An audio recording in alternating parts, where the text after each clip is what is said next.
हमारे अजय बदा प्रभु को बहुत सुंदर विग्रह का दर्शन कराने के लिए हरी बोल। प्रभु कहाँ के विग्रह थे आज? एनबीसीसी पुणे। एनबीसीसी पुणे। हरी बोल। बहुत बहुत धन्यवाद प्रभु, और सभी भक्तों को धन्यवाद देते हैं कीर्तन में भाग लेने के लिए। कहाँ के बताए? पुणे के। बहुत बहुत धन्यवाद। अभी हम लोग मंगलाचरण करते हैं। ओम अज्ञानतिमिरान्धस्य ज्ञानाञ्जनशलाकया चक्षुरुन्मीलितं येन तस्मै श्रीगुरुवे नमः। श्रीचैतन्यमनोभीष्टं स्थापितं येन भूतले स्वयं रूप कदा मह्यं ददाति स्वपदान्तिकं। वन्देऽहं श्रीगुरु श्रीयुतपदकमलं श्रीगुरु वैष्णवांश च।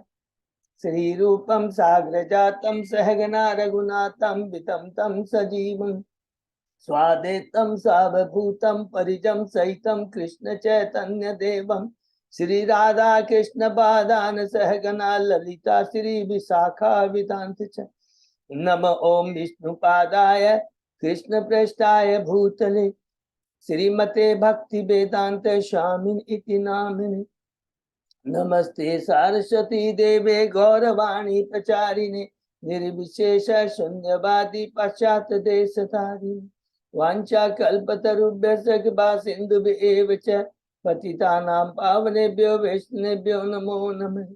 नमो महावदान्याय कृष्ण प्रेम प्रदायते कृष्णाय कृष्ण चैतन्य नाम्ने गौरत्विषे। हे कृष्ण करुणा सिंधु दीन बंधु जगतपते गोपेश गोपिका कांत राधा कांत नमस्ते। तप्त कांचन गौरांगी राधे बिंदावनेश्वरी विषभानुसुते देवी प्रणमामि हरिप्रिये। नीलांचल निवासाय नित्याय परमात्मने बलभद्र सुभद्रायां जगन्नाथाय ते नमः। जय श्री कृष्ण चैतन्य प्रभु नित्यानंद श्री अद्वैत गदाधर श्रीवासादि गौर भक्तबिंद। मुखं करोति वाचालं पंगुलंघ्यं यत्कृपातमहं वन्दे श्रीगुरुं दीनतारिणं परमानंद माधवं श्री चैतन्येश्वरं। हरे कृष्ण कृष्ण कृष्ण हरे हरे हरे राम राम राम। श्री श्री मंगलाचरण की जय। शिला प्रभुपाद की जय। हरे कृष्णा। आज के श्रीमद् भागवत चर्चा में सभी भक्तों का हार्दिक स्वागत है। सभी भक्तों के चरणों में मेरा सादर दंडवत प्रणाम है। हम वास्तव में बहुत भाग्यशाली हैं। गुरु आचार्य साधु परम वैष्णव परम भागवतों की कृपा से हम लोग सब भक्त लोग मिल करके श्रीमद् भागवतम की आपस में चर्चा कर रहे हैं।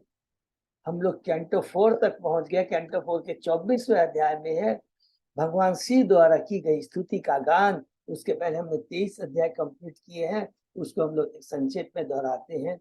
पहला अध्याय में है स्वयं मनु की पुत्रियों की वंशावलों के बारे में, आकृति प्रसूति देहु की। दूसरा अध्याय में है शीर्षक है दक्ष द्वारा शिव को शाप, जिसमें दक्ष भगवान को अपमानित करता है, भगवान शिव को। तीसरा अध्याय है माता सती का और शिव का संवाद, जिसमें भगवान शिव कहते हैं कि तुम्हें अपने पिता द्वारा आयुध बृहस्पति यज्ञ में नहीं जाना चाहिए, क्योंकि उनकी चेतना कलुषित हो चुकी है। चौथा अध्याय में माता सती द्वारा देह त्याग की माता सती किस प्रकार अपने पिता के यज्ञ स्थल में जाती है, भगवान शिव की स्तुति करती है, ग्लोरीफाई करते हैं उनके गुणों को, और उसके बाद में अपनी योग शक्ति से अग्नि को उत्पन्न करके अपने शरीर को त्याग देती है। पांचवा अध्याय में भगवान शिव द्वारा दक्ष के यज्ञ का विध्वंस जो अपने अनुयायी वीरभद्र के द्वारा कराते हैं, और उसमें हमने पढ़ा किस प्रकार दक्ष के धड़ को भी काट करके उसके यज्ञ में आहुति में डाल देता है।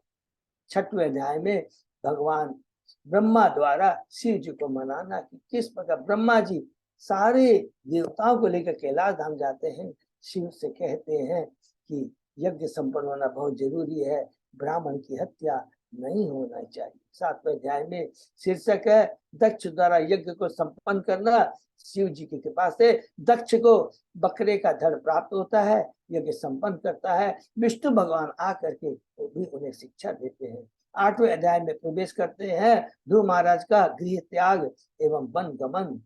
ये दूसरा पड़ाव है जिसमें अब हम स्वयंभू मनु के पुत्र उत्तानपाद के बारे में पढ़ रहे हैं। उसके पहले संक्षेप में हमने पढ़ा, अधर्म अपनी बहन मूसा से ब्याह करता है और उनसे जो संतान होती है उचित संतान नहीं होती, अच्छी संतान नहीं होती। और ध्रुव महाराज किस प्रकार नारद मुनि गुरु की कृपा से एक ओम नमो भगवते वासुदेव का मंत्र का जप कर करके भगवान को पसंद करते हैं। कहाँ करते हैं? मधुवन में, यमुना नदी के तट पर। हरि 90वें अध्याय में प्रवेश करते हैं। ध्रुव महाराज का घर वापस लौटना, अपने महल को वापस लौटना, भगवान से कृपा प्राप्त करके, भगवान से आशीर्वाद प्राप्त करके ध्रुव महाराज महल वापस आते हैं, भगवान की भक्ति करते हैं। उत्तानपाद जब देखते हैं मेरा पुत्र राज सिंहासन में बैठने के योग्य हो जाता है, तो स्वयं राजमहल को छोड़ करके जंगल को चले जाते हैं। 10वें अध्याय में हम लोग प्रवेश करते हैं। शीर्षक है ध्रुव महाराज का यक्षों के साथ युद्ध है, जिसमें हमने पढ़ा ध्रुव महाराज पिता के चले जाने, उत्तानपाद के चले जाने के बाद राज सिंहासन पर बैठते हैं, विवाह करते हैं, 4 संतानें होती हैं, 3 पुत्र 1 पुत्री। और किस प्रकार जब उन्हें पता लगता है कि उनके भाई कजन ब्रदर उत्तम को राक्षसों ने मार दिया, अलकापुरी में जा करके उनसे युद्ध करते हैं और एक एक कर करके यक्षों को मारना आरंभ करते हैं। 11वें अध्याय में प्रस्तुत है स्वयंभू मनु की ध्रुव महाराज को सलाह कि हे ध्रुव महाराज, ये जो तुम अनगिनत राक्षसों को मार रहे हो ये गलत है, ये तुम क्रोध की अग्नि में आके कर रहे हो, ईर्ष्या के भाव से कर रहे हो।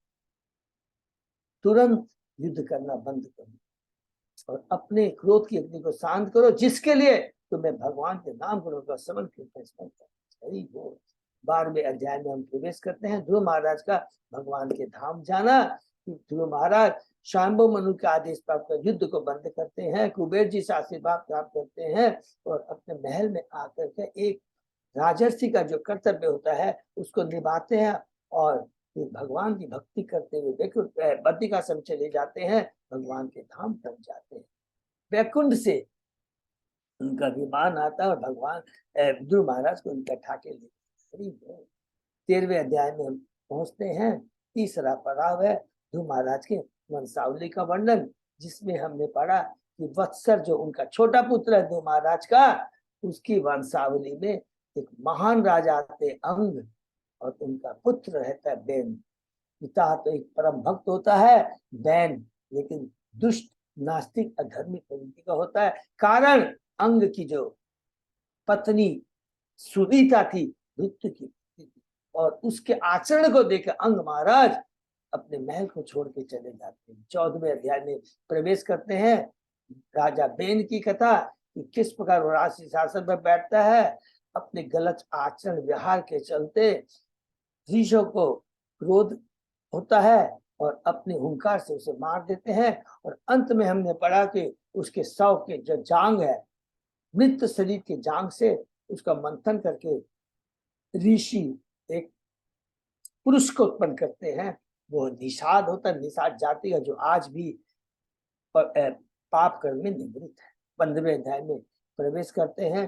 पृथु महाराज की उत्पत्ति और उनका ग्लोरिफिकेशन, किस प्रकार बैन के बाहों का मंथन कर करके ऋषि एक कपल को उत्पन्न करते हैं, पृथु महाराज और अर्ची, और किस प्रकार उनका ग्लोरिफिकेशन होता है। 16वें अध्याय में प्रवेश करते हैं। वृंदीजन द्वारा पृथु महाराज का ग्लोरिफिकेशन, जिसमें वृंदीजन कहते हैं हे पृथु महाराज, आपने जो हमें आपका ग्लोरिफिकेशन करने के लिए मना किया है, ये हम गलत नहीं कर रहे, हम गलत व्यक्ति का ग्लोरिफिकेशन नहीं कर रहे हैं, क्योंकि शास्त्र के अनुसार आपके जो आचरण है, आपके जो गुण है, आपकी जो विद्वता है, वो शास्त्र बताती है। और गुरु बताते हैं ब्रह्मा जी, आप शक्तिवेश अवतार है, केवल गुणगान भगवान और भगवान के भक्तों का करना चाहिए। पृथु महाराज प्रसन्न हो जाता है, लिखा इसमें कि हाँ आप जो कर शास्त्र के अनुसार कर रहे हैं। और ये पृथु महाराज आप पृथ्वी का दोहन करेंगे, पृथ्वी को समतल करेंगे, 100 अश्वमेघ यज्ञ करेंगे, चतुष कुमारों में शरद कुमार से आप उपदेश प्राप्त कर देंगे और प्रजा को 3 तापों से मुक्त कर देंगे। 17वें अध्याय में प्रवेश करते हैं। पृथ्वी महाराज का पृथ्वी पर कुपित होना, बहुत सुंदर में पृथ्वी और ये पृथु महाराज के जो वार्तालाप होती है उसमें कितनी सुंदर लीला है कि पृथु महाराज कहते हैं कि कोई जीव को ये नहीं सोचना चाहिए कि मैं आई एम द कंट्रोलर और मेरे चलते, मेरी कृपा से, मेरे प्रयास से मैं अपने परिवार, देश, राज्य का मैं पालन कर रहा हूँ। ये पृथ्वी, ये तुम्हारा कर्तव्य है, ये भगवान के आदेश है। अगर तुम कहती मैं नहीं करूंगी, मेरे बिना ना तुम जब तक अन्न फल नहीं दोगे, हमारे नागरिकों का कल्याण नहीं होगा, उनकी भूख नहीं मिटेगी, तो मैं अपनी योग शक्ति से उनका कल्याण करूंगा, उनकी इच्छाओं का प्रति हो। 18वें अध्याय में प्रवेश करते हैं। ध्रुव महाराज का पृथ्वी का दोहन, किस प्रकार पृथ्वी महाराज पृथ्वी का दोहन करते हैं, पृथ्वी को समतल करते हैं और नगर ग्रामों की व्यवस्था करते हैं। 19वें अध्याय में प्रवेश करते हैं। ध्रुव महाराज के 100 अश्वमेघ यज्ञ शीर्षक है, जिसमें ध्रुव महाराज जब अपना सर्व अश्वमेघ करने जाते हैं, इंद्र किस प्रकार बाधा करता है, ब्रह्मा जी आकर करके किस प्रकार पृथ्वी महाराज को एक शिक्षा देते हैं। जब भी हम कोई कार्य करें, उससे अगर हम देखते हैं कि उसका गलत प्रभाव पड़ रहा है, जिस प्रकार इंद्र में पड़ा, अधर्म पे अधर्म किया जा रहा है, तुरंत रोक देना चाहिए। 20वें अध्याय में प्रवेश करते हैं। महाराज पृथु के यज्ञ स्थल में भगवान विष्णु का प्राकट्य, भगवान विष्णु स्वयं आकर के पृथु महाराज को कहते हैं। पृथु महाराज के माध्यम से हम जीवों को शिक्षा देते हैं कि जो उच्च कोटि की चेतना वाला होता है वो कभी माया के प्रभाव में नहीं आता है, माया के द्वारा ग्रसित नहीं होता है। उसका तो एकमात्र कर्तव्य है जो भगवान का भक्त होता है, संरक्षण प्रदान करना, अपने आश्रितों को संरक्षण प्रदान करना। वही चीज अभी हम लोग भी रिसेंटली 24 अध्याय में पढ़ते हैं। गुरु पिता राजा, गुरु पिता राजा अगर अपने आश्रितों को संरक्षण प्रदान नहीं करता है तो वो गुरु पिता राजा कहलाने के योग्य नहीं है। तो महाराज प्रसन्न हो जाते हैं, भगवान से आशीर्वाद मांगते हैं कि मुझे 10 लाख कान दीजिए, जिससे आपके भगवान के आपके शुद्ध भक्तों के मुखारबिंद से आपके नाम गुलाम का समन कर सकूं। आप तो पिता हैं, जानते हैं एक पुत्र को क्या चाहिए। 21वें अध्याय में प्रवेश करते हैं। महाराज पृथु द्वारा उपदेश, जब पृथु महाराज अपने महल में वापस आते हैं, एक और यज्ञ करते हैं, ब्रह्मांड से सभी नागरिकों को बुलाते हैं और एक ही बात कहते हैं, एक ही बात कहते हैं। वो क्या कहते हैं कि वर्णाश्रम धर्म का पालन होना चाहिए और सदैव भगवान की भक्ति करनी चाहिए। और यही बात 12 महाजन कहते हैं। परम वैष्णव और ब्राह्मणों का सत्कार होना चाहिए और उनका संग करना चाहिए।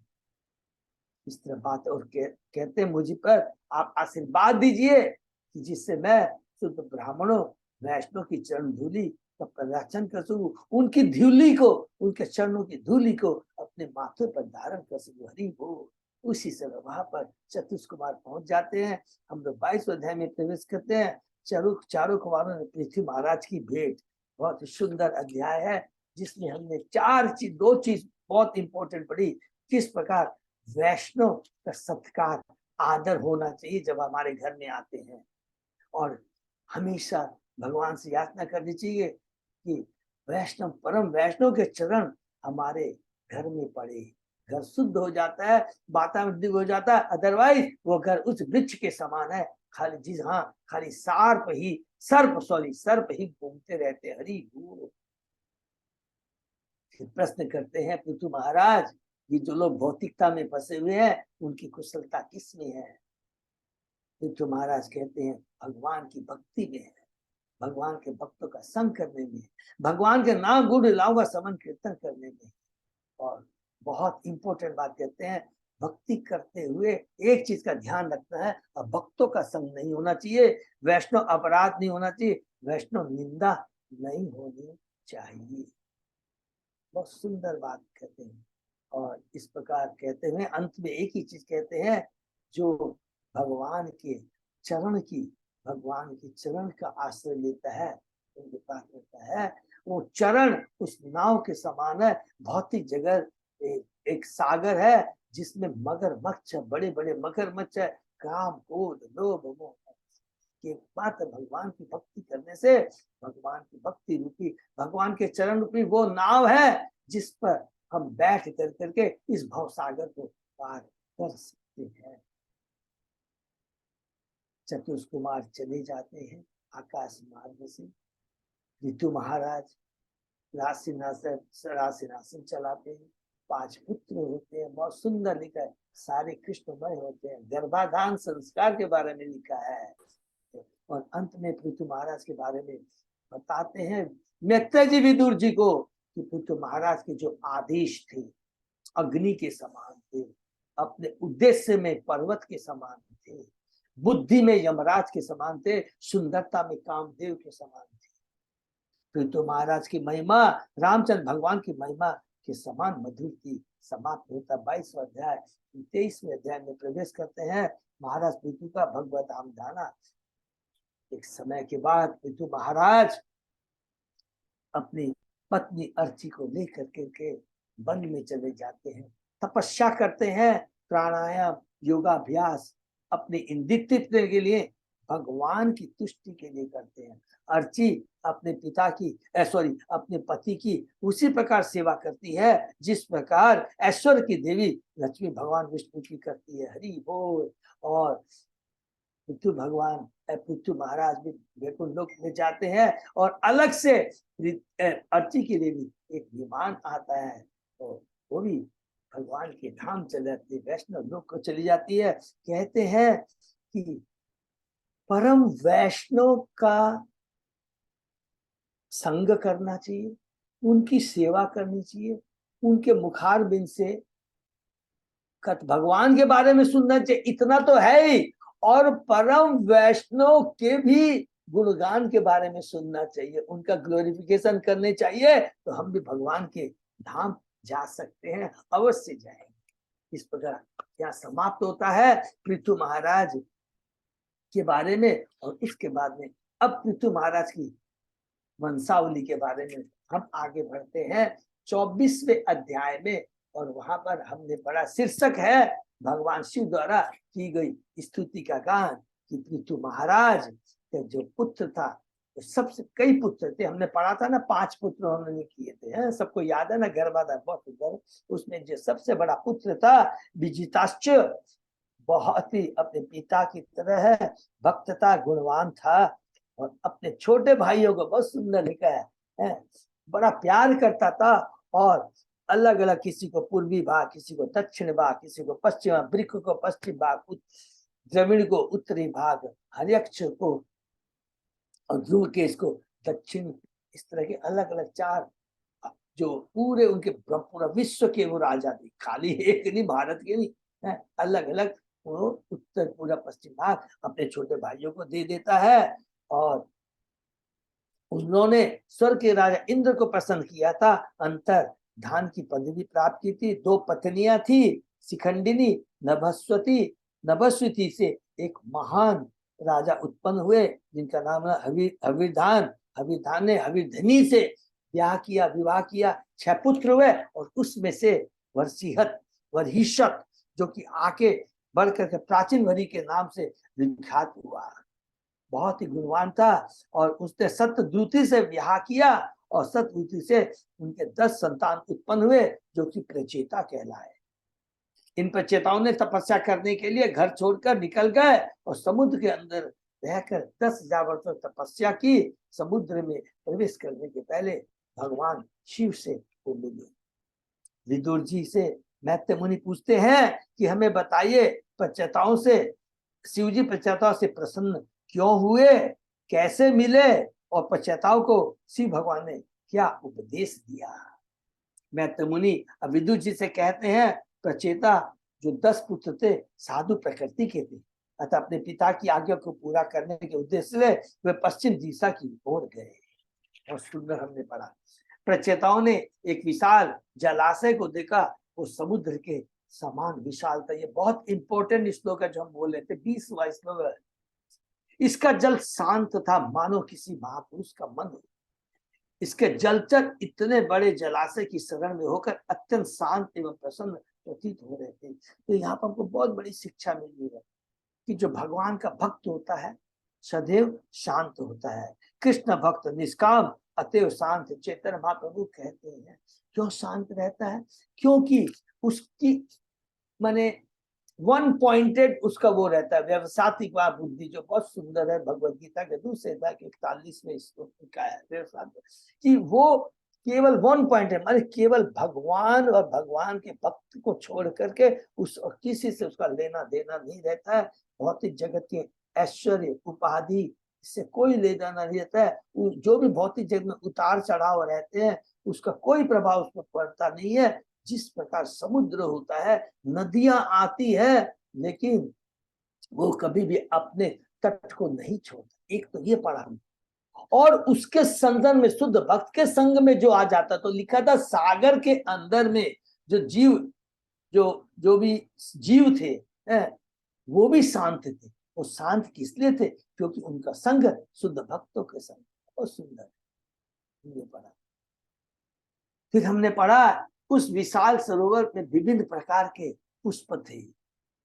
सरोवर के तट पर हंस सांस चक्रवात कांडव तथा अत्यंत सुंदर जल पक्षी खड़े हुए थे। तो जैसा वह वातावरण है, तो उसमें लिखा था कि प्रभुपाद जी ने लिखा था, क्योंकि जिस जगह पे वहां गए थे वो शिव धाम के एकदम बगल में था। तो जहां भगवान का धाम होता है, भगवान के परम भक्त रहते हैं, 100% वहां का बादल सतोगुणी होगा। प्रभु बाजी कहते हैं हंस तथा सारस जैसे पक्षी तो स्वच्छ जल तथा कमल पुष्पों का आनंद लेते हैं, सतोगुणी होते हैं। और जो कौवे गंदे स्थानों पर बैठने वाले होते हैं वो तमोगुणी होते हैं। उसी तरह मनुष्य भी सतोगुणी रजोगुणी तथा तमोगुणी होते हैं। जब राजा के पुत्रों ने मृदंग तथा प्रणव के साथ साथ राग रागनियों की ध्वनि सुनी तो वे अत्यंत विस्मित हुए। वो राग रानी थी, बड़ी भक्ति में राग, बड़ा सुंदर वातावरण था, सुंदर वहां पर चारों बदन पक्षियां चहक रहे थे, हंस के बारे में था और सुंदर ध्वनि उन्होंने सुना। प्रचेताओं ने प्रमुख देव शिव जी को अपने पार्श्वधरी जल से बाहर आते देखा। कौन सा समुद्र में? जिसमें जाकर उन्होंने तपस्या की थी, उसी समुद्र से प्रचेताओं ने भगवान शिव को अपने पार्षदों के संग बाहर निकलते हुए देखा। प्रचेताओं ने उन्हें नमस्कार किया और उनके चरणों पर गिर पड़े। शिव जी प्रचेताओं से प्रसन्न हुए। बहुत सुंदर लिखा है। और कहा मैं तुम लोगों पर कृपा करने के लिए अपना दर्शन दिया है।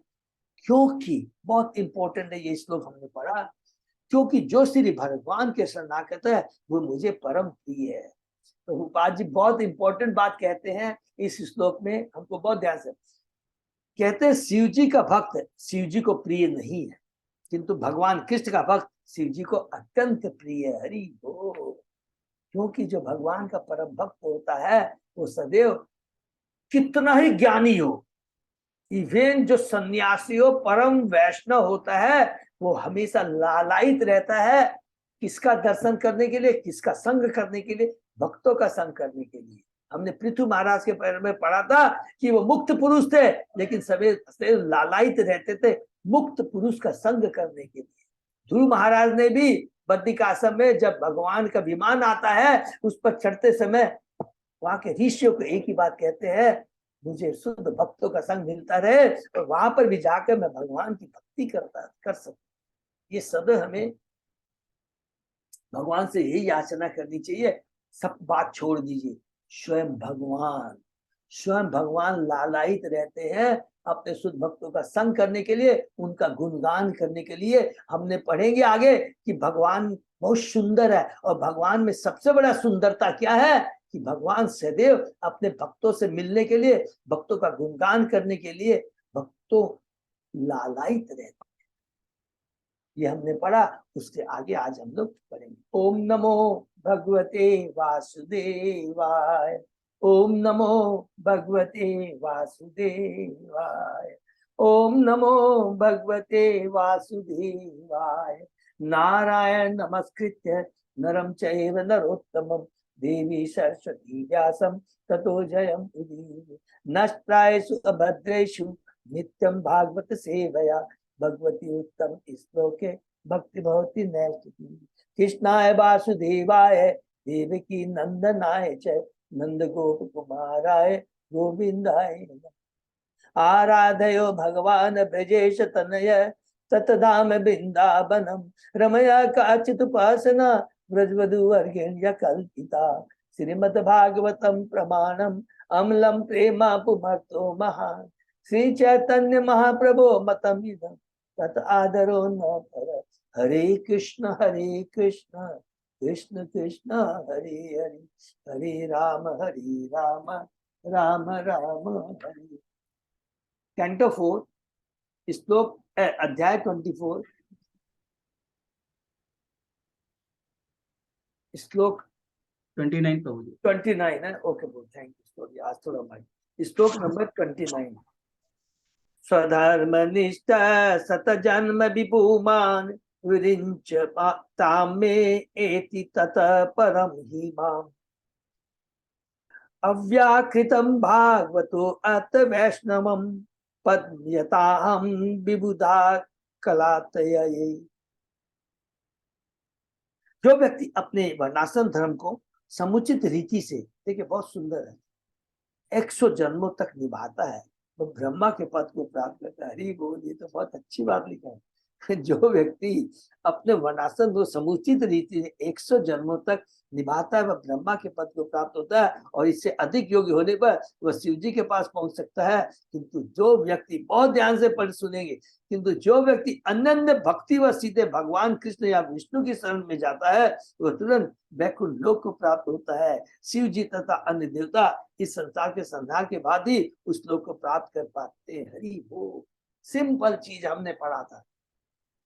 उच्च लोक में, पूरे ब्रह्मांड में हम कहीं भी चले जाओ, ब्रह्म लोक तक, शिव लोक तक, कहीं स्वर्ग लोक तक, कहीं भी चले जाओ, लेकिन भगवान के धाम वही जा सकता है जो भगवान की भक्ति करता है। ज्ञानी भी ब्रह्म ज्योति तक चले जाते हैं।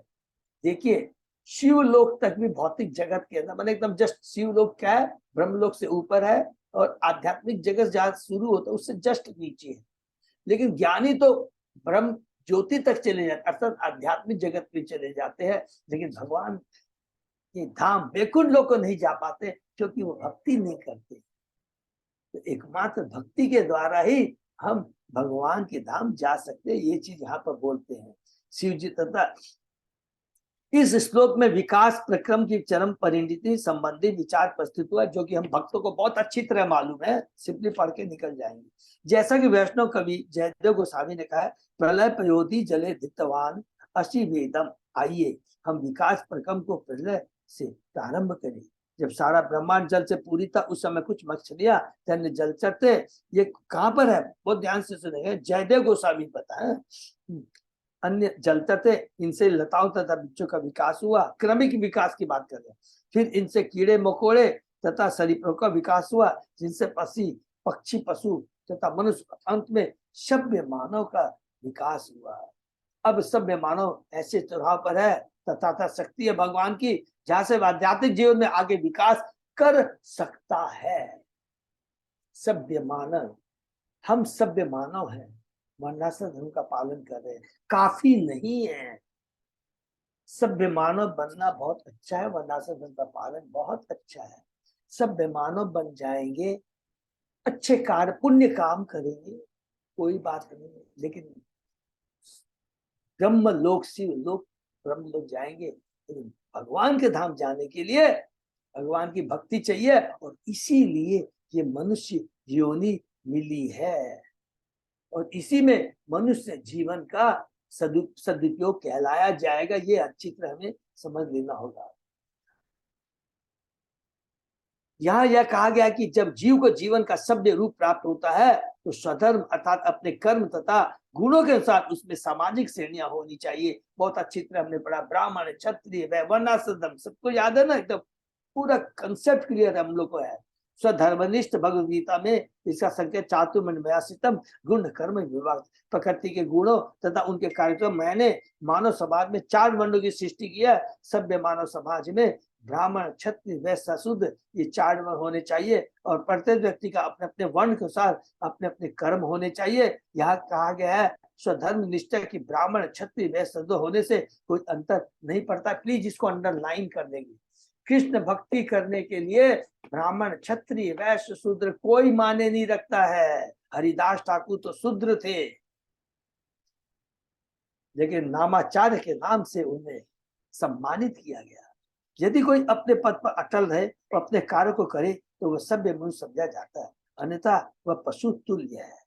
तो पहले सभ्य पुरुष बनने के लिए वर्णाश्रम धर्म का पालन करें, और कोई भी हम वर्ण में ये रहे, कोई भी आश्रम में रहे, हम भगवान की भक्ति कर सकते हैं। यहाँ यह भी कहा गया कि जो भी स्वधर्म को 100 जन्म तक संपन्न करता है, उदाहरण ब्राह्मण की तरह कर्म करता है, वह ब्रह्मलोक का अधिकारी बन जाता है। उसी तरह शिवलोक या सदा शिवलोक भी जो आध्यात्मिक तथा भौतिक जगत की सीमा पर स्थित है। कई बार लोग पूछते हैं ना, प्रभु शिवलोक कहाँ स्थित है? यहाँ पर प्रभुपाद जी ने बहुत क्लियर लिख दिया है, इसलिए बहुत ज्यादा ये सब टेंशन, और आगे भी हम लोग को ये पढ़ने को मिलेगा है। तो ये माने भौतिक जगत के बारे में पूरी उसका डिटेल बढ़ना। हरि बोल। हाँ माता जी, बोलिए माता जी। भौतिक जगत के बाद तो विरजा नदी है ना, उसके बाद आध्यात्मिक लोक है। तो यस माता जी, बस ये यस बिल्कुल सही बात। वो जस्ट विरजा नदी के पास बस वो शिवलोक है, ठीक बोल रही है। विरजा नदी का ऊपर है प्रभु, तो आपका विरजा नदी का ऊपर में है सदा शिवलोक है, और उसके बाद में आध्यात्मिक जगत से शुरू होता है। क्यों प्रभु, यही है ना? ओके ठीक है, करेक्ट ठीक है मीनू माता जी है। जस्ट उसके बाद है तो ब्रह्मलोक से भी ऊपर है शिवलोक, ठीक है। इसी प्रकार यदि कोई और योग्य होता है तो वह बैकुंठ लोक तक जा सकता है। हरि बोल। प्रत्येक व्यक्ति का, यहाँ तक कि देवताओं का भी लक्ष्य बैकुंठ प्राप्त करना रहता है, और एक निष्काम भक्त तो इसे सहज पा लेता है। इसको भी अंडरलाइन कर लेंगे। देखिए, जो भगवान की भक्ति करता है, कितना बड़ा प्रभुपाद जी ने लिखा है, वो सहज ही इस बैकुंठ लोक को पा लेता है। इससे बड़ी बात हो प्रभुपाद जी क्या लिखेंगे? जैसा कि भगवत गीता में संकेत है, कोई भले ब्रह्मलोक को क्यों प्राप्त न कर ले, किंतु भौतिक कष्टों से उसे छुटकारा नहीं मिल सकता। हरि वो आप ब्रह्म भुवना लोका पुनरावर्ती अर्जुन। इसी प्रकार शिवलोक तक पहुंचकर भी मनुष्य सुरक्षित नहीं रहता, क्योंकि शिवलोक तटस्थ है। जीव तटस्थ है ना, तटस्थता शक्ति है, तटस्थ किनारा है। कि जब तक भगवान कृष्ण की भक्ति, विष्णु की भक्ति नहीं करेंगे, सोचे कि शिवलोक में पहुंचे, नहीं चलेगा। बिना भक्ति के हम भगवान के बैकुंठ लोक को नहीं जा सकते। जैसे कि अभी कार्तिक कृष्ण आपने बताया, किनारा है, तटस्थ है, यहाँ लिखा हुआ है इस पार या उस पार। भक्ति इज ए मस्ट।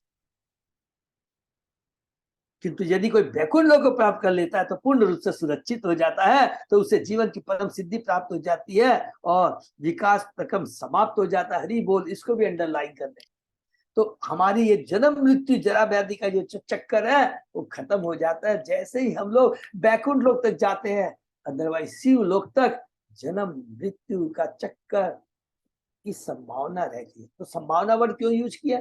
क्योंकि अब शिव लोक में ब्रह्मलोक जाकर बहुत अच्छे से भक्ति कर सकते हैं, बहुत इजीली भक्ति कर करके हम जा सकते हैं। लेकिन हम क्या ये बुद्धिमानी है? बिल्कुल नहीं। हम जब पृथ्वीलोक में हैं, गुरु का, प्रभुपाद जी के भक्तों का हमें एसोसिएशन मिला, तो हम क्यों मूर्खता करेंगे? हम लोग ब्रह्मलोक, स्वर्ग लोक ये सब जाने का क्यों प्रयत्न करेंगे? कलयुग है, आयु बहुत कम है, अभी से ही भक्ति शुरू कर करके सीधा लिफ्ट पकड़ करके बैकुंठ धाम को हमें जाना है। मामू पे तू कौन थे पुनर्जन्म जीते। दूसरे शब्द में या इसकी पुष्टि की गई है कि मानव समाज में जिस व्यक्ति ने चेतना विकसित कर ली है, जिस व्यक्ति ने चेतना विकसित कर ली है, ये भी बहुत इंपॉर्टेंट है। हमारी चेतना विकसित, उसे कृष्ण भक्ति करनी चाहिए, जिससे से वह इस शरीर को त्यागने के बाद तुरंत बैकुंठ लोक या कृष्ण लोक को जा से त्यक्ता देहम पुनर्जन्म नैति मामेति स्वर्ग। जन्म कर्म च मे दिव्य देवम यो मेति तत्र त्यक्ता देहम पुनर्नैति मामेति स्वर्ग। जो भक्त कृष्ण भक्ति करता है और जो ब्रह्मलोक या शिवलोक जैसे किसी भी लोक से आकृष्ट नहीं होता, इसको भी अंडरलाइन कर लेंगे, तो कृष्ण लोक को जाता है। मामेति यही जीवन की परम परिणीति है और तथा कर्म विकास की भी। तो यहाँ पर जैसे बैकुंठ लोक में जाते हैं, आने जाने का चक्र खत्म हो जाता है। बहुत सुंदर श्लोक है। अथ भागवतायूयम प्रियास्त भगवान यथा न मत भागवता नाम च प्रेयान अन्यो अस्ति करहिचित। तुम सभी भगवान के भक्त हो, अतः तुम मेरे लिए श्री भगवान के समान पूज्य हो। हरि बोल, कितनी बड़ी बात है। देखिए भगवान श्री कह रहे हैं, तुम सभी भगवान के भक्त हो, अतः तुम मेरे लिए श्री भगवान के समान पूज्य हो। अर्थात भगवान के भक्तों का भी भगवान के समान आदर करना चाहिए, पूजा करनी चाहिए, जो कि स्वयं भगवान ने द्वारका में नारद जी के चरणों का प्रक्षालन कर करके ये चीज बात अपने आचरण से हमें सिखाया। इससे बड़ी बात और क्या हो सकती है। स्वयं भगवान अपने आचरण से ये बात बता रहे हैं। हमने अभी पढ़ा पृथु महाराज ने चतुष्कोमारों का किया, वो तो ठीक है, लेकिन द्वारका में देखिए स्वयं भगवान कृष्ण, भगवान अवतारी कृष्ण नारद जी के पांव का चरणों का प्रक्षालन करके, इतना ही नहीं उनके जल को अपने मस्तक पर छिड़कते हैं और कहते हैं मैं शुभ हो गया, मेरा धन्य हो गया। ये बहुत इंपॉर्टेंट है। इस पर मैं जानता हूं कि भक्त भी मेरा आदर करते हैं और मैं उन्हें प्यारा हूं। भक्तों को मेरे समान अन्य कोई प्रिय नहीं है। तो एक दूसरे में भक्त का एक कितना सुंदर, यहाँ पर देखिए शिव जी कहते हैं, कितनी बड़ी शिक्षा हम लोगों को। एक भक्तों का दूसरे भक्तों का सम्मान करना चाहिए, उनका संग करना चाहिए, उनसे भगवान के बारे में सुनना। मत चिता मत गति कराना, ये बहुत सुंदर श्लोक है गीता का है कि जो भगवान के भक्त खाली मेरे बारे में वो लोग चर्चा करते रहते हैं। कहा जाता है कि वैष्णव नाम यथा शंभु, शिव जी समस्त भक्तों में श्रेष्ठ है, अतः भगवान कृष्ण सारे भक्त शिव जी के भी भक्त है। हरि बोल। वृंदावन में शिव जी का एक मंदिर है जिसे गोपीश्वर कहते हैं। बहुत सब लोग बहुत बार, कई बार हम लोग गए हैं ना। गोपियां न केवल शिव की उपासना करती थी अपितु कात्यायनी या दुर्गा की भी, किंतु उनका एकमात्र लक्ष्य कृष्ण की कृपा प्राप्त बनना था। हरि बोल। एक एक चीज बहुत इंपॉर्टेंट है। देवताओं के पास भी आप जाएंगे, कभी भी देखें यहाँ कंफ्यूजन दूर हो गया। गोपियां तो कात्यायनी के पास जाती थी, हे दुर्गे माँ, इसलिए नहीं कि मुझे धन दो यश दो, कृष्ण की याचना करती, कृष्ण को पाने के लिए। एकमात्र लक्ष्य कृष्ण है, किंतु उनका एकमात्र लक्ष्य कृष्ण की कृपा प्राप्त करना था। जब भी देवता के पास जाए बोलिए कि मुझे देवता, आपको भगवान ने स्पेशल शक्ति दी है, आपको भगवान थोड़ा स्पेशल सुनेंगे, हमारा भी रिकमेंड, हमारी भी अर्ची लगा दो, हम कृष्ण भक्ति कर सकते। भगवान कृष्ण का भक्त शिव का कभी भी अनादर नहीं करता, वह कृष्ण के परम भक्त के रूप में उनकी पूजा करता है। अतः जब भी भक्त शिव की आराधना करता है तो वह उनसे कृष्ण का कृपा भाजन बनाने की प्रार्थना करता है। हरि बोल। मैंने ऐसे लिख लेंगे, भगवान कृष्ण का भक्त शिव का कभी भी अनादर नहीं करता। और भी एक वर्ड जोड़ सकते हैं, भगवान का भक्त कभी भी किसी देवताओं का अनादर नहीं करता। ये बहुत जरूरी है। कभी अतः जब भी भक्त शिव की आराधना करता है तो किसी देवता, तो वह उनसे कृष्ण का कृपा भाजन बनाने की प्रार्थना करता है, उनसे लाभ नहीं मांगता, अर्थात भौतिक लाभ नहीं मांगता। इसीलिए शिव जी ने यहाँ कहा है कि जो मेरे पास आता है भौतिक लाभ मांगता है, उससे भगवान शिव प्रसन्न नहीं होते हैं। भगवान शिव किससे प्रसन्न होते हैं? तो वो भक्तों से, अपने बॉस के माने भक्तों से मिलते हैं। कृष्ण से जब मिलते हैं, कृष्ण भक्तों से मिलते हैं। भगवद गीता में कहा गया है कि सामान्यतः लोग देवताओं की पूजा भौतिक लाभ के लिए करते हैं। काम स्थित हित ज्ञाना, काम के वशीभूत होकर वे देवताओं की पूजा करते हैं, किंतु भौतिक लाभ के लिए। किंतु भक्त ऐसा नहीं करता, क्योंकि वह कामाभिभूत नहीं होता। जो शिव की पूजा करता है वह कोई ना कोई वर प्राप्त करता है, उसका दुरुपयोग करता है। हरि बोल। और अंत में भगवान के हाथों मारा जाता है। इसको अंडरलाइन कर लें। शिव जी के पास जाता है, भक्ति करता है, आशीर्वाद मांगता है और फिर भगवान के द्वारा मारा जाता है। इतनी बड़ी बात। सांब को ले लीजिए, रावण को ले लीजिए, ब्रिकासुर, अभी हमने पढ़ा था ना, ब्रिकासुर है ना, जिसने वर मांगा था, जिसके हाथ पर मैं सर हाथ रखूं तो वो भस्म हो जाए, मस्तक में हाथ रखने से उसका खत्म हो जाएगा, खत्म हो जाए। तो ये सब होते हैं। भगवान श्री आशुतोष है, वर दे देते हैं, लेकिन फिर वो जब उस वर का दुरुपयोग करते हैं तो स्वयं विष्णु आकर करके उनका वध करते हैं, भगवान ही उसे मुक्ति प्रदान करते हैं। चूंकि शिव जी भगवान के परम भक्त है, इसलिए वे भगवान के सभी भक्तों को प्यार करते हैं। शिव जी ने प्रचेताओं को बताया कि भगवान के भक्त होने के कारण वे उन्हें प्रिय है, इसलिए नहीं कि। और सबसे बड़ी बात है, एक और चीज तो यहाँ देखेंगे, बहुत इंपॉर्टेंट चीज यहाँ पर सबने किसी ने मार्क किया, एक एक चीज को सच है। शिव भगवान प्रचेताओं के पास पहुंचे हैं, प्रचेता भगवान शिव के पास। जब भी कोई भगवान की भक्ति करने की इच्छा व्यक्त करता है, ये मोटे अक्षर में लिख लीजिए, भगवान इतने कृपालु है, स्वयं परम भक्त को परम वैष्णव को भेज देते हैं। ध्रुव महाराज के पास में नारद मुनि को भेज दिया। भौतिक इच्छा नहीं, केवल भगवान को पाने की इच्छा होगी तो इच्छा की बात कर रहा हूं, बाकी सारी व्यवस्था कृष्ण कर देते हैं। लेकिन शिव जी केवल प्रचेताओं पर ही दयालु नहीं थे, उन्हें तो भगवान का कोई भी भक्त प्रिय है। भक्तगण शिव को प्रिय ही नहीं है, अपितु उनके द्वारा भगवान के समान ही आदरित होते। हरि बोल। इसी बार भगवान के भक्त भी शिव की पूजा भगवान की इसके परम प्रिय भक्त के रूप में करते हैं, न कि वो भौतिक हमें लाभ भी प्रदान कर सकते, नहीं, उसके लिए नहीं। इसलिए क्योंकि वे भगवान कृष्ण के प्रिय भक्त है।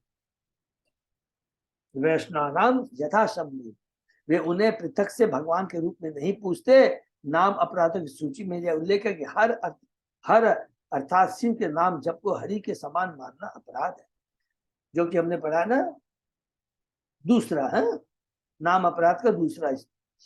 भक्त का आदर भगवान के ही समान किया जाना चाहिए, और कभी कभी तो उनसे भी बढ़कर। हरि बोल। भक्त को जानना चाहिए कि विष्णु ही सिर्फ भगवान है और शिव जी उनसे भक्त है। भक्त का आदर भगवान के ही समान किया जाना चाहिए, और कभी कभी तो उनसे भी बढ़कर। हरि सदैव। निसंदेह स्वयं भगवान राम ने शिव जी की पूजा की थी। जब भगवान भक्त की पूजा करते हैं तो फिर एक भक्त दूसरे भक्ति भगवान के समान पूजा क्यों नहीं कर सकता। ये सब नोट कर लेंगे। कई बार लोग पूछते हैं ना कि हम लोग रामेश्वरम जाते हैं, अरे भगवान राम शिव जी की पूजा किए थे, तो भगवान स्वयं कुछ मत बोलिएगा, बोला भागवतम खोल के दिखा दीजिएगा, आप बोलिएगा कि नारद जी की भगवान ने से राधिका में कैसी पूजा की है। भगवान तो खुद ही कहते हैं कि मैं अपने भक्तों का दास हूं, दास। इस श्लोक से प्रतीत होता है कि शिव जी असुरों को औपचारिकता का बस आशीर्वाद देते हैं, वास्तव में उन्हें भगवान का ही भक्त प्यार है। माथा चाटते रहते हैं शिव जी का, मुझे ये दे दो, मुझे ये दे दो। शिव जी परेशान हो जाते हैं, बोले चल ठीक, मेरा पिंड छुटा। उठाते हैं उसको, जो भौतिक चीज दे देते हैं। ये सच बात है कि मेरा पिंड छोड़ दो, तेरे को क्या भौतिक चीज चाहिए ले ले। ज्यादा समय नहीं देता उनके लिए।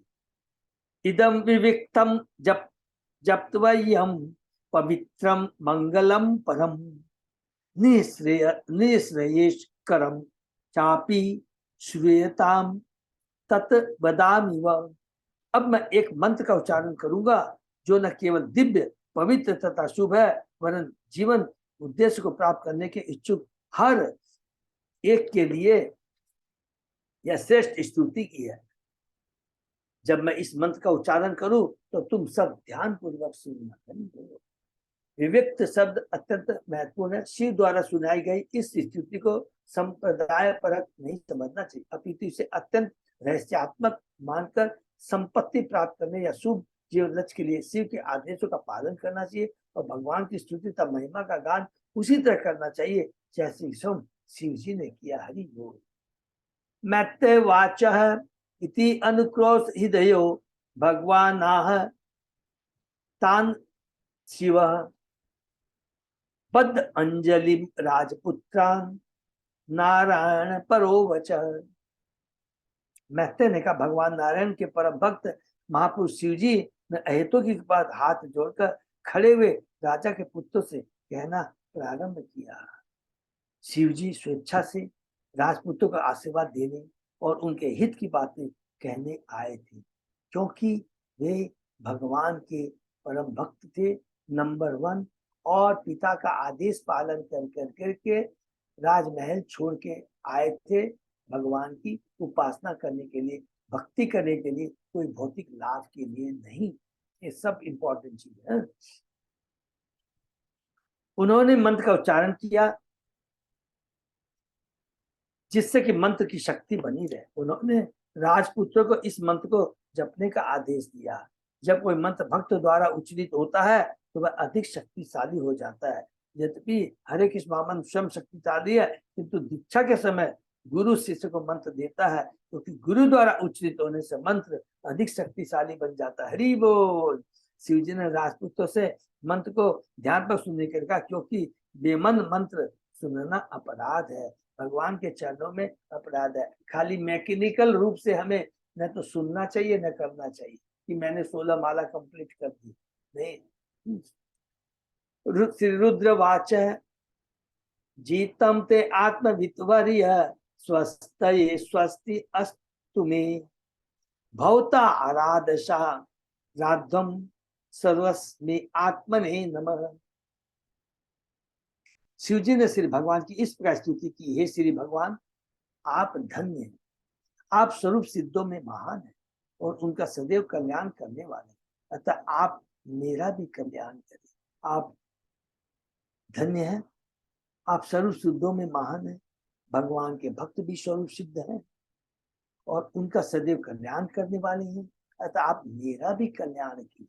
अर्थात बोलते हैं कि मैं भी आपका शुद्ध भक्त हूँ। हरि बोल। आप अपने सर्वात्मक उपदेशों के कारण पूज्य हैं, आप परमात्मा हैं, अतः मैं पुरुषोत्तम स्वरूप आपको नमस्कार करता हूँ। हरि बोल। जो भी भक्त भगवान द्वारा प्रोत्साहित होकर उनकी स्तुति करता है तो इस प्रकार प्रारंभ करता है, हे भगवान आप धन्य हैं। भगवान की महिमा का गान इसलिए किया जाता है क्योंकि वे स्वरूप सिद्ध पुरुषों में प्रमुख है।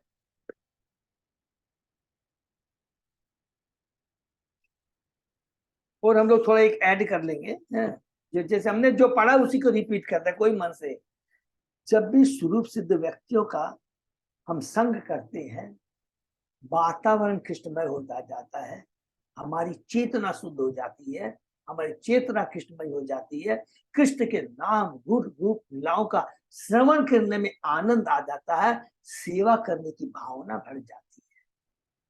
केवल एकमात्र स्वरूप सिद्ध व्यक्ति का संग करने से, जो कि बार बार पढ़ रहे हैं, जैसा कि वेदों में कहा गया है, नित्यो नित्यानाम चेतन चेतनानाम। परम जीव भगवान ही समस्त जीवों में प्रमुख जीव है। जीव कई प्रकार के होते हैं, कुछ तो इस भौतिक जगत में रहते हैं, कुछ वैकुंठ लोक में।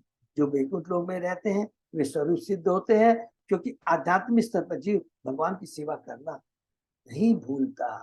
हरि बोल। आध्यात्मिक स्तर पर रहता है तो उसकी चेतना शुद्ध रहती है, कलुषित नहीं रहती है, और सदैव उसका कौन सा भाव रहता है? दो चीज रहता है, सेवा करने का भाव और भगवान के नाम गुण रूप लीलाओं का श्रवण कीर्तन स्मरण करने का भाव। अतः वैकुंठ लोक में भगवान की भक्ति करने वाले सारे लोग शाश्वत स्थित रहते हैं, क्योंकि वे परमेश्वर की स्थिति के साथ साथ अपनी स्वाभाविक स्थिति से भी परिचित होते हैं। क्या परिचित है? जीव स्वरूप होए कृष्ण नित्य दान। इस प्रकार स्वरूप सिद्ध जीवों में भगवान परम स्वरूप सिद्ध जीव कहलाते हैं। नित्यो नित्यानाम चेतना नाम। जब प्रत्येक जीव अपने को परम जीव के रूप में स्थित समझने लगता है तो वास्तव में वह सर्व कल्याण में स्थिति पर स्थित हो जाता है। हरि बोल। यहाँ पर शिव जी प्रार्थना करते हैं कि भगवान की कृपा से उनका शुभ स्थान सदैव बना रहे। परमेश्वर परिपूर्ण है और उनका यही उपदेश है कि जो उन्हें पूजता है वह भी पूर्ण हो जाता है। इसलिए जिसको भी अंडरलाइन कृष्ण पूर्ण है और जो उन्हें पूजता है वह भी पूर्ण हो जाता है। अर्थात 4 दोषों से मुक्त हो जाता है। ठीक है ना? अपूर्णता की हमने पढ़ा ना, जीव में 4 दोष पाए जाते हैं, लेकिन भगवान का परम भक्त में ये दोष नहीं पाए जाते स्वरूप सिद्ध व्यक्ति में। जैसा कि भगवत गीता में कहा गया है, मत स्मृति ज्ञानम पूर्ण सर्वस्य हृदय सिंधु मत स्मृति ज्ञानम पूर्णम च। भगवान सबों के हृदय में परमात्मा रूप में स्थित है, किंतु वे अपने भक्तों पर इतने दयालु रहते कि उनकी सतत उन्नति के लिए उन्हें उपदेश देते रहते हैं। इसकी पुष्टि भगवद गीता में इस बार तेसाम सत्युक्तानाम भस्ताम ददामि बुद्धि योगम थे, ये न मामू पयांती थी। चतुर्थ श्लोक की भगवद गीता का तीसरा श्लोक 8, 9, 10।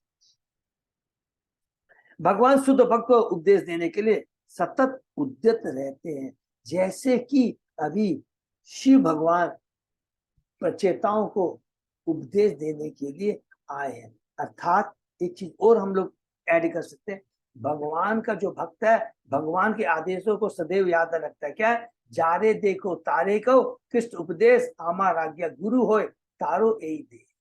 भगवान ने गीता में भी ये कहा है कि सर्व धर्मान पर मामेकम सन, ये तो ओके है, लेकिन बाद में लास्ट में क्या बोलते हैं? मुझे वही सबसे ज्यादा प्रिय है जो मेरे नाम का प्रचार दूसरों को करता है। तो सब देखिए, परम वैष्णव प्रभुपाद जी क्या है, सब लोगों का लक्ष्य एक क्या है? चैतन्य महाप्रभु के मिशन को पूरा करना। क्योंकि भगवान सर्वात्मा के रूप में उपदेश देते हैं, अतः शिव जी उन्हें सर्वात्मा आत्मा ने नमः करके सम्मान देते हैं। व्यक्तिगत जीव आत्मा है और भगवान आत्मा तथा परमात्मा दोनों है। हरि बोल। प्रत्येक हृदय में स्थित होने के कारण भगवान परमात्मा या आत्मा कहलाते हैं, अतः उन्हें सभी नमस्कार करते हैं। इस प्रसंग में श्रीमद् भागवत के प्रथम स्कंद में कुंती की स्तुति का उल्लेख किया जा सकता है। कुंती महारानी कहते हैं, तथा परम हंसाम मुनि नाम अमलात्मनाम भक्ति योग विधानार्थ कथम पश्ये ही स्त्री। हरि बोल। भगवान परमहंसों को उपदेश देने के लिए सदैव उद्यत रहते हैं, क्योंकि वे संसार के कलमशों से पूर्णतः मुक्त होते हैं। भगवान ऐसे भक्तों को यह बताने के लिए भक्ति में कैसे इससे राजा उपदेश देते हैं। इसी प्रकार भागवत में अन्यत्र कहा गया आत्मा, ये हम लोग ने पढ़ा ना पहला कैंटो, बहुत आत्मा भगवान आत्मा राम श्लोक, आत्मा रामश्च मुनियो निर्ग्रंथा अपि उक्रमये कुर्वन्त हेतु की भक्ति इत्तम भूत गुणो हरि।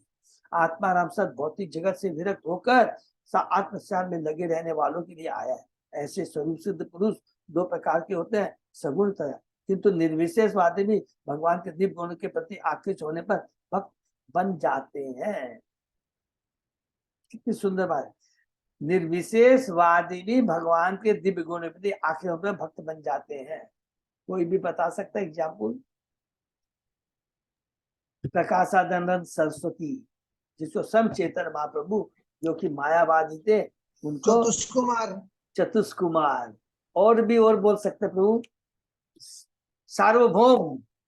हाँ, सार्वभौम प्रभु। हाँ, कितना बढ़िया है। निष्कर्षतः शिव जी भगवान वासुदेव के स्थिर भक्त बने रहना चाहते थे।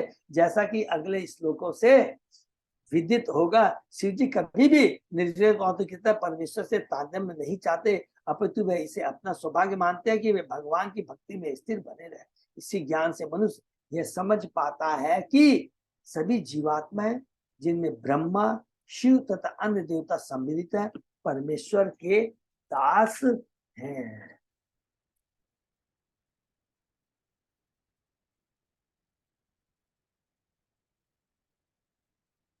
अजय प्रदात प्रभु एक श्लोक टेकअप करें या समाप्त करें, क्योंकि बहुत इंपॉर्टेंट सब श्लोक है प्रभु।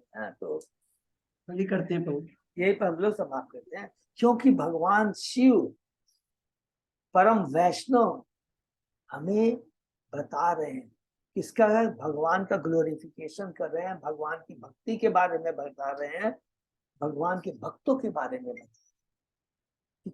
और यहाँ पर शिव जी ने एकमात्र क्या किया है, ठीक है, दिख रहा है भगवान का ग्लोरिफिकेशन, उससे ज्यादा यहाँ पर उन्होंने क्या बताया है कि भक्त बहुत महान होता है, भक्त का सदैव एसोसिएशन करने का प्रयत्न करना चाहिए, सदैव भक्त का गुणगान करना चाहिए और उनका आदर भगवान के समान करना चाहिए। और कितनी बड़ी बात कहते हैं, ये चीज हमने भी पढ़ा था ना, चतुष्कुमार जो पहला उन्होंने जैसे कैसे क्या कहा था कि जब वक्ता और श्रोता दोनों भक्त होते हैं, तो जब दोनों का समागम होता है, वक्ता श्रोता जब दोनों भक्त होते हैं, उनका जब समागम होता है, तो वो वातावरण दिव्य हो जाता है। और क्या लिखा था, दोनों लाभान्वित होते हैं। याद है ना, अभी हम लोगों ने पढ़ा था पृथु महाराज और ये बहुत चतुष्क बात, ये याद रखें, दोनों लाभान्वित होते हैं। इसलिए हम भक्ति में कितना भी आगे चले जाए, सदैव हमें भक्तों का संग बहुत जरूरी है। चाहे हम निम्न कोट कनिष्ठ भक्त हो, मध्यम भक्त हो, उत्तम भक्त, उत्तम भक्त को भी भक्त का एसोसिएशन जरूरी है।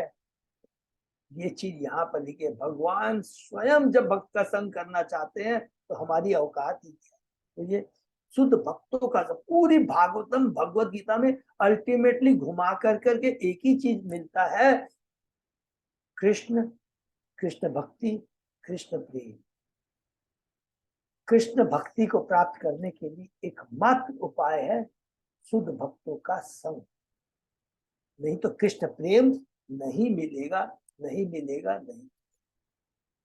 ठीक है ना? हरे कृष्णा। ये पे विराम देते हैं। किसी का कोई प्रश्न है तो हम लोग डिस्कस कर सकते हैं। दंडवत प्रणाम प्रभु। तो इससे हम लोग और बड़ा ज्यादा उत्साहित हो जाते हैं, अलर्ट हो जाते हैं, सतर्क हो जाते हैं।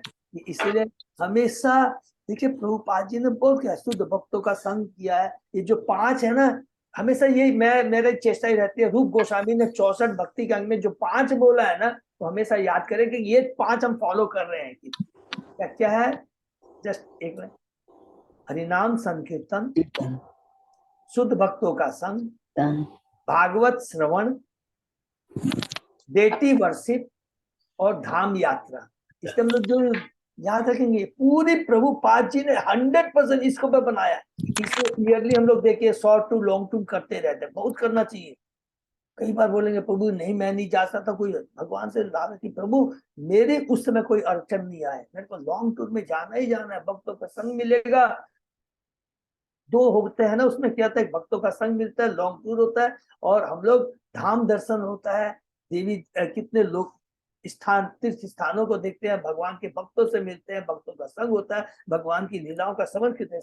इसलिए बहुत चेष्टा यही करनी चाहिए, अंटिल बहुत ज्यादा अनअवॉइडेबल सर्कमस्टेंस आ जाए तो हमें ये से छोड़ना नहीं चाहिए। अभी से तैयार हो जाइए। ब्रज कुमार वापस आ गए हैं, साउथ इंडिया एडवांस टूर में गए थे, परसों वापस आ गए, और 2-4 दिनों के अंदर में पूरा मैं डिटेल बता दूंगा है। टोटल कहाँ कहाँ जाएंगे, हमारा आइटरनी पूरा सबको बता दूंगा, कितना खर्चा आएगा, कैसे आएगा, कौन सी ट्रेन से कैसे जाना है, सब चीज बहुत जल्दी बता देंगे। हमें मेंटली तैयार रहना। हरि बोल। विराम देते। बहुत बहुत भक्तों को बहुत बहुत धन्यवाद। हरे कृष्णा प्रभु जी। हाँ माता जी। प्रभु जी लॉन्ग टूर के बारे में बताया ना? हाँ माता जी, लॉन्ग टूर के बारे में बताया है। लॉन्ग टूर हमारी साउथ इंडिया टूर है इस बार है। पूरा डिटेल का वर्णन अभी से ही, माने 2-4 दिन में आई थिंक वो ब्रज कुमार के संग बैठ करके हम लोग करके दे देंगे। तो सब लोग को तैयार रहना, ठीक है ना। हरि हरे हरे कृष्णा प्रभु जी। ये हाँ प्रभु। एक अनाउंसमेंट था कि जैसे अपने संडे को अक्षय तृतीया है, तो उस दिन कोई भी भक्त कीर्तन वगैरह करना चाहे तो आज ही मेरे को नाम दे देंगे अपने हरि जगन्नाथ बोल जगह। हाँ, अरे मैं तो बोलना भूल गया। बहुत सुंदर अजय प्रदा प्रभु की जय। सबको मालूम है कि नहीं, मैंने बोला था कि नहीं, पिछले जो एकादशी थी है, कितना सुंदर प्रभु ने अरेंजमेंट किया था। हरि बोल। तो सब लोग गए थे, कीर्तन हुआ, भजन हुआ, जप हुआ, भक्तों का संग मिला। मैं तो आ गया था, उसके बाद में प्रभु कंटिन्यू कर रहे कहाँ पे थे। प्रभु जी? कालिंदी में? हाँ माता जी, कालिंदी में किया था। अच्छा। तो इस बार सब अजय प्रदा प्रभु अभी जैसे बता रहे हैं 23 तारीख को अक्षय है। तो जो लोग जितना जाते, देखिए अल्टीमेटली भक्ति करना प्रभु अरेंजमेंट कर रहे हैं, तो उसका हमें लाभ उठाना है। तो जिन लोगों का मंदिर में प्रभु टेम्पल में जाकर कोई कीर्तन करना चाहते हैं। अच्छा, वो टेम्पल के लिए भी बोल रहे हैं क्या? हाँ, सॉरी। हाँ। अच्छा ओके। तो टाइमिंग थोड़ा बताएंगे प्रभु? शाम का ही रहेगा, 4 बजे से है टेम्पल में। ओके। कीर्तन का अच्छा शेड्यूल, अगर कोई कीर्तन करना चाहते हैं अक्षय तृतीया पे टेम्पल में, तो कीर्तन शेड्यूल के लिए नाम दे सकते वो अच्छा, ये चीज मेरे को नहीं मालूम। थैंक यू सो मच प्रभु। तो जो हमारे क्लब टाउन से, हमारे नेचुरल सिटी से, BF 68 से, अलग अलग जहाँ भक्त लोग हैं जो करना चाहते हैं तो प्रभु को नाम दे देंगे, क्योंकि जो स्लॉट रहता है बहुत टाइट शेड्यूल रहता है, तो जो जैसे first come first opportunity Allotment हो रहेगा जाता है। मिलेगा है। तो आजकल में दे सकते हैं संतोष माता जी, नित्य माता जी, श्री संगीता राधा देवी दासी माता जी, प्लीज है। हरे कृष्ण। और कुछ प्रभु बस यही है, उस दिन सब जो भी मंदिर में दर्शन करेंगे तो यही सेवा है खाली कीर्तन की, और वॉलंटरी में तो मैं बात कर लूंगा जो भी आना चाहेंगे क्राउड कंट्रोल के हिसाब से वगैरह से। ठीक है, थैंक यू सो मच। हरे कृष्णा। हरे ये पे विराम। दंडवत प्रणाम। सभी को धन्यवाद प्रणाम। तो आज का सेशन ही विराम देते हैं, सोमवार सुबह फिर वापस 7 बजे मिलते हरे कृष्णा। हैं। हरे कृष्ण।